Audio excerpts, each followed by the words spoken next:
Many party games sell themselves on either having weird physics or weird control schemes, and in Wacky Volleyball we fall into the weird control scheme category.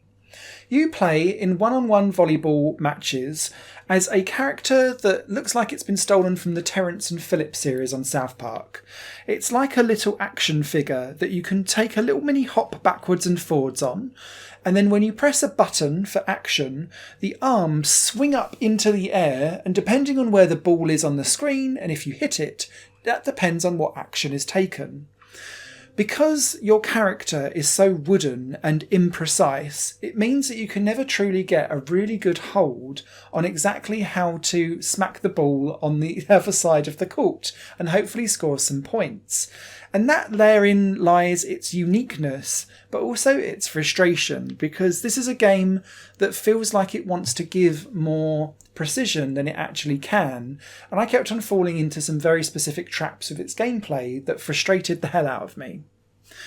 That arm movement, where you press action and your character kind of jumps into the air and lifts up its arms, then triggers one of 3 moves depending on where you are and where the ball is on the court. If you're up against the net, it will do a block action and the ball will kind of dribble and flollop over, hopefully to the other side of the court.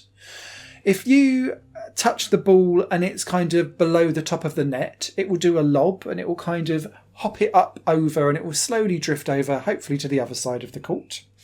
But if you hit the ball and it's above the net, it will do a spike and it will smash it down. But the problem is that there's kind of a fuzzy grey area between where the spike and the lob happens, and because you aren't able to line yourself up nicely because of the wonky controls, it means that quite often you're having to do the action early against where you normally want to do it because you're out of position and you can't line yourself up. And so I kept on triggering spikes when I wanted lobs all the time, and it frustrated the hell out of me because I was losing points over and over and over again because it was doing moves that I didn't think it should do. It's almost as if Wacky Volleyball has tried to simplify the controls and make them contextual depending on where the ball is, but that's not really how you want to play the game, and it's almost like it's introduced a game mechanic that's made it less fun to play than just having 2 buttons, one for a lob and one for a spike, and you get to choose really what you do so long as you're in vaguely the right ballpark for what you want to, for where you hit the ball and whether it can go over the net.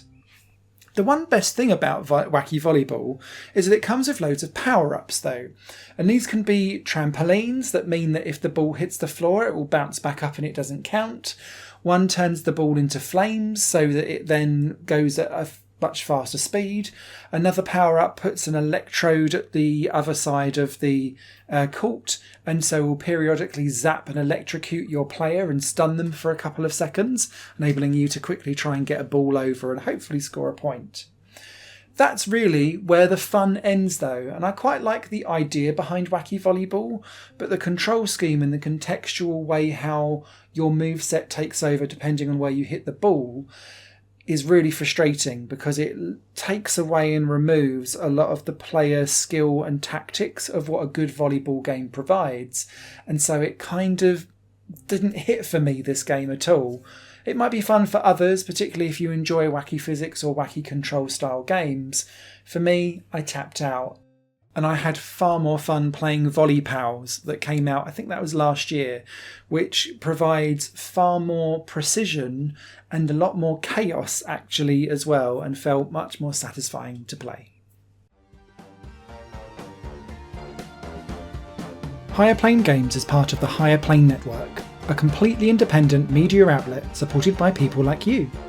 The goal is to create the best possible content that cultivates a richer indie scene for games as well as music and entertainment. To find out more and to get involved, visit patreon.com/higherplane-network. Your support makes all the difference, and in return you'll gain access to bonus content and downloads. Thank you for watching.